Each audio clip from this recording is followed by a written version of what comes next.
I'm Heather Rose Jones, and I'd like to read you an excerpt from my novella, The Language of Roses. Grace du Fortigny picked her way along the graveled path that led toward the small wrought iron gate at the back of the barren garden.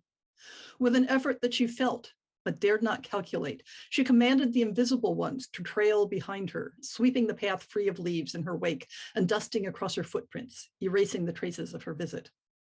It left an ache in her bones, an ache like the weight of the curse that hung over the manor of Betancourt. Her limbs felt less heavy, less stiff in the morning, and dawn was the only safe time to walk in that corner of the courtyard. There was little chance that Philippe would be watching. Even so, caution led her along a roundabout path, past the bare traces where the hedge maze had once stood, and the empty beds that had been a kitchen garden 30 years ago, past the dry, silent fountain. She could have asked the invisible ones to tend the gardens. Something might flourish, despite the shroud of mist that hid the manor from mortal eyes. But what was the use of that? Philippe provided food for the table with an effortless gesture. Why should she spend her hoarded strength simply for some small bit of sustenance that didn't rely on his pleasure? She came to the briar that grew beside the gate, as if her steps had taken her there by chance, or as if her only task there was to direct the invisible ones to grease the hinges of the gate. She had neglected that once long ago. Now it was a habit, out of penance, like the habit of caution in her steps. The rose twisted up from gnarled roots, stretching thorny branches out toward the gaps between the iron bars. Here and there on the brambles, leaves trembled in the breeze, seeking the hidden sun. A tiny cluster of buds swelled at the tip of one branch. Grace reached out to cup stiff fingers around that promise and breathed a kiss of warm air across it. She looked anxiously over her shoulder at the upper windows of the manor. They still showed shuttered against the light. Philippe didn't care for light in the morning, even if he woke this early. She turned back to the briar. She had no skill to work with matter. That was Philippe's domain. The transformations, forcing one thing to another. She had only the invisible ones. But here was no need for transformation. The bloom would come on its own. What is it? She asked the rose softly. What message wakes you? The buds swelled between her hands, cracking the petals apart. At first, there was a cluster of small white blooms seeded with red at the center. A tremor fluttered through her heart. Hopeful news. A hint of one last chance. She had never entirely lost hope, but it was furled tightly within, like the petals in a swelling bud, like a river that rushed and tumbled under a skin of ice. She had grown a hard skin long before Perenelle's curse had touched her.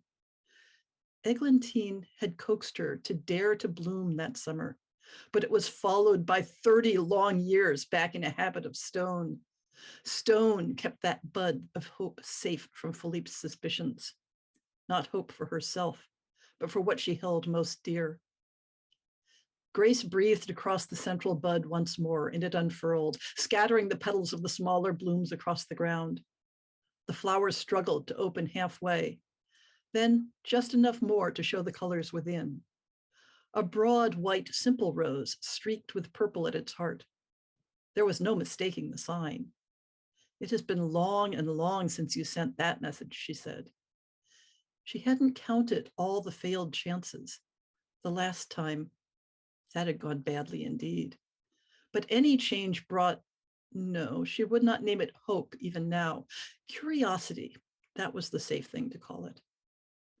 Thank you, she whispered and brushed her lips across the petals. She could no longer feel their soft touch, but the kiss wasn't for her. In response, a deep crimson blush suffused the bloom before fading to pale shell pink. And I too, she told the rose. I too. The invisible ones told her when Philippe woke, and she sent them to attend on him as much as he would allow. His mood was always better for that attention, even when he raged and cursed at them. The invisible ones didn't mind. They weren't made to mind. Grace considered it worth the ache in her bones to gain that small measure of peace for the day. Other invisible hands made up the fires and laid the board. The food would wait on Philippe's rising, if he deigned to provide it. She waited until he had filled the pitchers with wine and waved a careless hand to cover the platters with food. She waited until he had eaten enough. She waited until she had eaten enough of her fill that Philippe's whimsical anger wouldn't leave her hungry until dinner. Brother, she said, we expect a guest today. A guest? His voice was harsh and suspicious. A guest? He slammed a fist down on the table. The remains of the meal turned to a smear of mud on the fine china platters. Don't flinch. Don't react. Stone and ice. Grace snapped her fingers, and the invisible ones removed the plates to the kitchen, where the remnants of her command would see them washed and put away. A guest, brother. A guest that might be our salvation if fate is kind. If you choose to be kind, she thought, but those were thoughts that must never be spoken aloud. Mere kindness would not be enough for the curse. Love offered and returned.